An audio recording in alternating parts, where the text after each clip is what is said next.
Welcome back. Now it is time for the discussion segment, and as you know, today is Wednesday. We'll be having social discussions or discussions surrounding social issues. We'll be discussing parenting the 21st century kid, and this discussion will be handled by a parenting and child coach. Of course, that is an expert in anything around issues around parenting and child care. She's Joy Abu, and she'll be doing justice to the discussion. We'll be discussing about how well parents can take care of a child in this present age, in the digital age, and make sure that across different personalities, different genders, they parent their kids well, parent their kids in a balanced way, which would help them as a family and of course the country at large. Welcome to the show, ma'am. Thank you very much. Good to be here. Thank you. Thank you. How are you doing this morning? I'm fine, I'm good. Nah. Okay, so let us start with the notion that there's a societal fact or the societal myth that to say a male child is better than a female child. So how well do you think this notion has been changed over the years? Because we still see that in certain communities, in certain societies, if a woman has not given birth to a male child, there's this sort of segregation or this sort of look or they give her because she has basically not given birth to a male child. Do you think that over the years this is still the same story, or you think there is a sensitization as regards this? Okay, the truth is, way back, years back in the 80s or in the 70s, our parents or ancestors preferred male kids over female children because they felt the female children were going to get married and then leave the house. So they wanted those that would stay indoors, and that happens to be the male children. But when you look at the 21st century and as time goes on, and looking at the fact that we are in a computerized age, we've come to realize that both male and female kids are very important. And that's why there's been so much of awareness trying to let the society know that, you know what, you don't need to prefer your male children over your female children. You need both of them because both of them have different capacity in different things and different fields. And you see that women that they've really proven themselves that it's not just about getting married and leaving the house. Yes, they do more, and in different professions, we've seen girls go into ladies and then beat the male folks and become very outstanding. You're seeing the lady folks in every aspect of life, in professions that were strictly for men in those days. We've seen the women folks overshadow those professions and do extremely well. So that notion of a male child being preferred the female child is gradually fading off. I've had people, parents that would say, okay, I want to have all ladies because they believe that ladies would always remember the home front. So that notion right now is gradually fading off. We are coming to terms with the fact that whether you have a male or a female child, both of them are gifts from God and they should be treated equally. Very true. Thank you, ma'am. Okay, so talking about our topic says parenting the 21st century kid, and like you said earlier, this is a computerized age where we know that technology and digital everything has been digitalized basically. Now, what would you say? What would you say when it comes to parents adopting different styles to to accommodate the unique personalities of their children? For some kids, you see that when giving birth to when they begin to grow, some are very very sharp or very witty when it comes to doing things. They are like quick to do stuff, and then for some others they want to just sit back, and they're always laid back or calm when it comes to their personality type. So what method do you think parents can adopt to just basically balance taking care of their children? If I get you right here, we want to know the different parenting styles in this 21st century. Yes, the different parenting styles parents can adopt in taking care of their kids in the digital age. Okay. I think currently dealing with. Sorry, your question is dealing with kids who are smarter than the other siblings. Okay, no, so we're talking about children or kids who are, for some, they are very calm, laid back, and then while for some, they are always everywhere, running up and down and just, basically being sharp and yeah, all. So, I understand that question now. Yeah. Okay, the truth is, you can't have the same kids on the same page. We are in the computerized age and we are in the 21st century. And what do we call the 21st century? Firstly, is for us to realize that this is a jet age. And what we mean by jet age is the fact that everything has to do with devices, smartphones, and all of that. So you have kids. There are some kids that they don't need so much tutor on how to use devices, and then they go with speed. And then there are some that you need to guide them through. So having such kids and as siblings, all you have to do is, as a parent, is have a conversation. I try as much as possible to encourage parents to have a conversation with their kids. Make them understand that the fact that you're not as smart like the next person doesn't make you less a human being. Everybody has potentials in their own way. They have how to deal with issues at certain distance. And besides, there's a World Health Organization has a standard for training kids. You can't have all smart kids at the same time. Some will be smarter at certain age, while the others will pick up. So when you have such kids in this 21st century, all you have to do is try to have a conversation and walk them through their journey of life. Yes, there are some kids that once they are 3, they know everything about gadgets, they know everything about the system. Such kids, even academically, a little tutorial and they pick up. While there are some that have a very gradual memory, whereby you keep pushing them, more like you're pushing them to learn certain things. So having such kids, all you have to do is have an open conversation with them, talk to them, make them understand that it's not a failure, it's a phase of life, and then with time they will overgo it, and then you're going to have an even and equal thing around. Okay, thank you. Thank you, Joy. Thank you for that. I want to ask, talking about speaking to our kids and explaining things to them, taking them through this process of understanding where the parents are coming from. So my question is, how important is it for parents to allow their children, freedom of choice and allowing them, explore and express themselves? Because, we're speaking about parenting in the 21st century. And as much as some parents would like to say they don't want to be strict, they don't want to parent their kids the way their parents raised them, but they also want to have this sense of discipline. They also want to have this sense of control. So my question really is, how do we really draw the line? When is it time to give them this choice of freedom that they can be able to, to express their freedom? How do parents draw the line? Okay, this is a very interesting question, and I love the question. Now, the truth is, the way most of us were trained the very hard way, and it made us lose our self-esteem. And that is why you still have adults today who have issues with insecurity and having low self-esteem. Yeah. Now, in this 21st century, what we're trying to tell parents in this era is, while you're still trying to train your kids to explore themselves, to be themselves, to be outspoken, to be polite and all of that, you do not forget the place of discipline. Now, how do you balance not wanting to have children who are overboard and children who have run into their shop due to the harsh discipline you have imbibed? But it's conversation. Everything in this particular era, the 21st era, what is mostly advised of parents, especially what I tell most of my coaches, is have an open conversation with them. Have an open conversation. Talk to your kids. Now, there are certain punishments you can leave out. There are certain things you can tell your kids. Now, that brings me to, even with the gadgets, there is something I used to call the digital contract. You make them understand reason why you're punishing them. You don't just, these days kids will ask you, why do I have to do something? So as a parent, you must be ready to keep explaining. You must be ready to keep talking. you won't get tired of talking.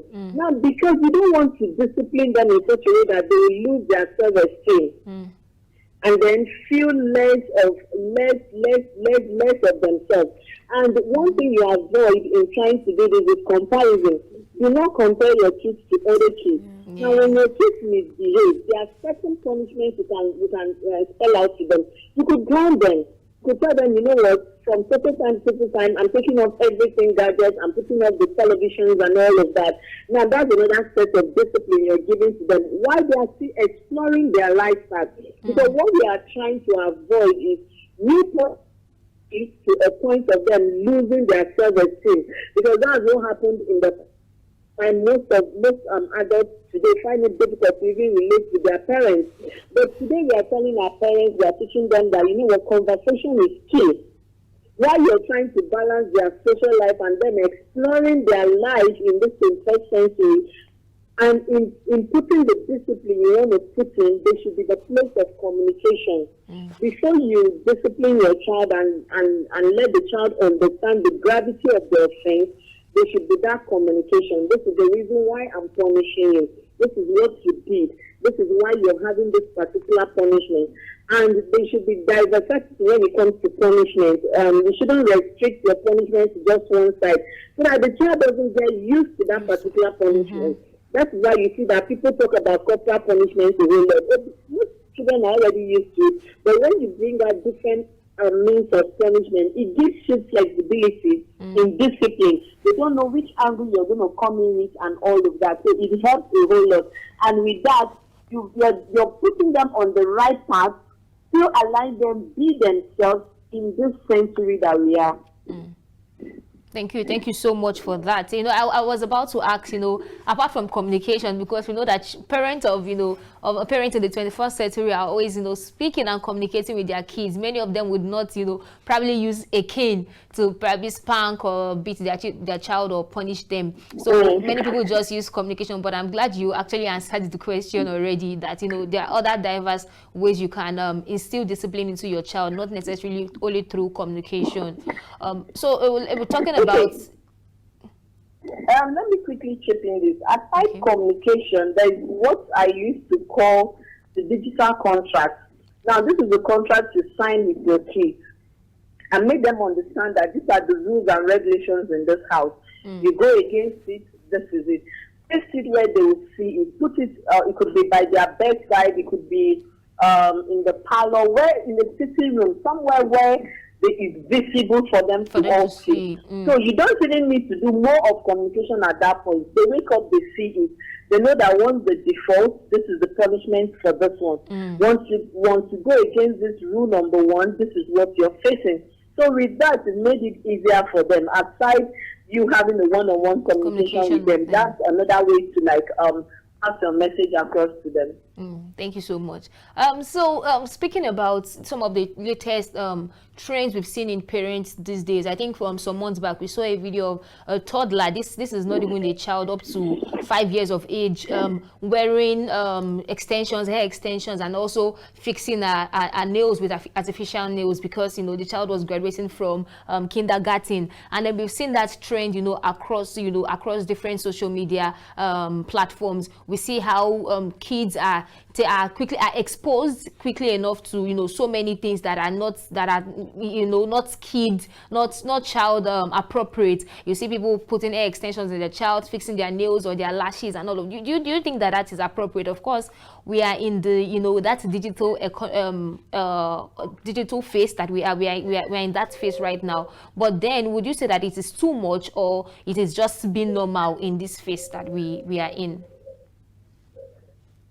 Okay, if I get that question correctly, you're asking about the gadgets being too much, or not gadgets now, but then certain trends in parents, you know, taking care of their kids. You see children, or you see kids, barely just toddlers, putting hair extensions in their hair, or fixing their eyelashes, or fixing their nails, maybe for a party or for an event. Or you see maybe a boy child probably making his hair, you know, just sagging and all of that. Do you think it's normal in this century? As far as I'm concerned, it's not. I wouldn't say it's happening too early. There's time for everything. As kids grow, allow kids to be kids. That's what I used to tell parents. Allow kids to be kids.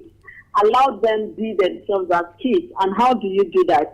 There are certain things that are for adults. Do not invite them into the kids' lifestyle. You just said something about eyelashes and extension and all of that. What is a child doing with eyelashes?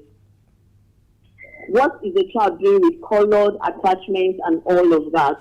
There should be moderation to whatever you're doing. There should be moderation to everything you're doing concerning the kids.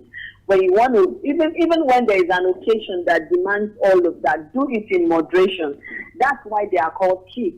That's why they are called children. They've not gotten to that point where these things become, when they get to that level, when they want to use it, they will do it themselves. Don't train your kids in such a way that when they get to that point where they start doing these things themselves, it becomes overdone, overboard, and you start complaining. Why would a 10-year-old child want to fix lashes? What are you fixing lashes? What are you fixing extensions for? So for me, there are certain things that are strictly a no-no for kids. And I try as much as possible to talk to parents around me that let kids be kids. These children, no matter how grown you have a child, that how do I call it, childish mentality is still in them. So just allow them to be kids. Allow them to be kids. Thank you so much, Joy. You know, while you were speaking on, you know, things being too early and setting trends too early, you know, it came to mind that some parents, because of, you know, the way they were raised, because that they were exposed to that thing at a particular age, at an early age, for them it's, you know, it's a proper thing to do. So I want to ask, like, what are the resources that are available for parents, you know, to be able to know, okay, this is how to do things, this is not how to do things. How can they stay informed about modern day, you know, parenting? What techniques can they learn? You know, what information that is out there that they can use to be able to know, you know, when to do this at the right time? Obviously, there's no perfect script for parenting, but what guide can they use to, you know, to take them through this journey of parenthood? Okay, like you rightly said, there is no perfect principle that one can say this is the right way for parenting. Now, the reason being that parents have different cultural backgrounds. Different parents came from different social ethnic groups, and then they are trying to merge all of that. And so you cannot say follow this right principle. But then there are two principles I used to tell parents and talk to parents about. Number one is called the sexuality principle, and the other one is the sociological principle. Now, before you even talk about those two, what are the values of a family? Every parent must have what they call family value. What is your family known for? What are the things that your child is learning as family values? Now, when I mean family values, I mean what is it that you're teaching your kids from the home front? Are you teaching them respect? Are you teaching them empathy and all of that? You start with the basics. Those are the basics before you move into the other two principles I mentioned earlier on.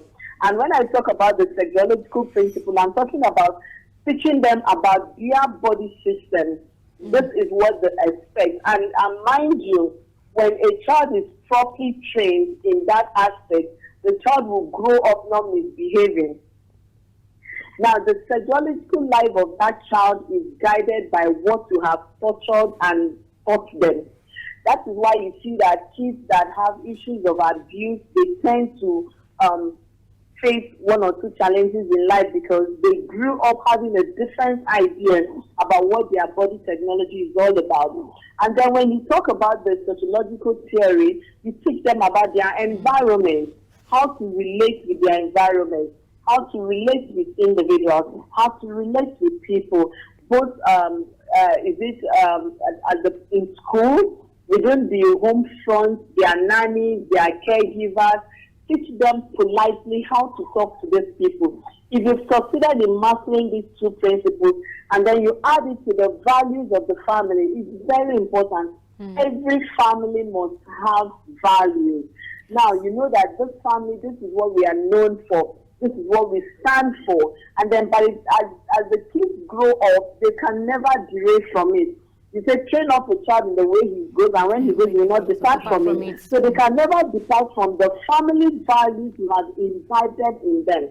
So those are the principles I used to tell parents. You don't need the whole this thing in the whole world to train kids, but just have these three key values, these three key principles: family values. Teach them the physiological aspects of their body, and then the physiological aspects of their life, and then you're good to go. Okay, yeah, I wish we could go on and on, but one last question before we go. With all of this, having values and having, at least different methods on how to parent a child, do you think that there can still be challenges, or there will still be challenges when it comes to parenting a child in this century? Are you there? Can you hear us? I think we lost her for a minute. So when we talk about parenting, we know how it can be. For like I say most times, there is no one way to parenting. It's the same with relationship. There's no one way or one straight way to when it comes to relation or having relationship. Yes, to raise a child. And I really hope that at least with little we've discussed with our guests, parents who are listening to this would definitely have something to hold on to. I asked a question about balance. Do you understand? Because it's important to, I think that it's important to have balance, because some of the older generation parents are saying that people are abroad, that is why they can't speak to their parents, because there is no parenting at all. But people that are here and they've been able to discipline their child, they've actually, some of this discipline have caused like mental trauma, have caused like insecurity. I know people like they dread when they are going home, as a child or as a teenager. How can a child be dreading, when it's time to go home, or like when it's December and every of the family member is coming about, they're like, oh, they're counting the days. So we really need to, find this balance. And obviously there's no perfect script. We just pray for God to help us and help our parents, do the right way and train up our children in the right way. Yes, I quite agree with you. There's no right script. Communication is not just enough, and then of course corporal punishment or spanking a child or beating them is actually not enough. And I wouldn't even subscribe to that. So there are other ways by which you I think that you need to know who your child is, what personality your child has taken, and then find ways to probably just communicate with that child and know how well to parent. As our guest speaker said, family values are very important. Understand, okay, this is what we want to be known for. This is how we want you people to be raised. Do you understand? And we're saying about talking about family values. I wanted to say something earlier. Family values is very, very, very important. And we also learned, I've never heard about this digital contract before. Yes, digital contract, it's a new thing, really. And hearing about it, I was like, wow, digital contract. I think that it's everything that that every parent should adopt. Just the same way you have family values, probably lined up on the walls. I think some people call it screen time. I've heard of screen time. There's a particular time that parents let their toddlers, their kids, even teenagers, watch TV, press phone. I know some family members who, if you're on the dining table, you can't touch your phone. All these little rules things are all part of family values. I would like to say a big thank you, or rather, we would like to say a big thank you to our guest. I'm sure she's offline due to network glitches. But then, thank you so much for joining us today, and I'm sure our viewers have learned one or two. We'll go on a short break now to be back with Daybreak Africa. To stay with us.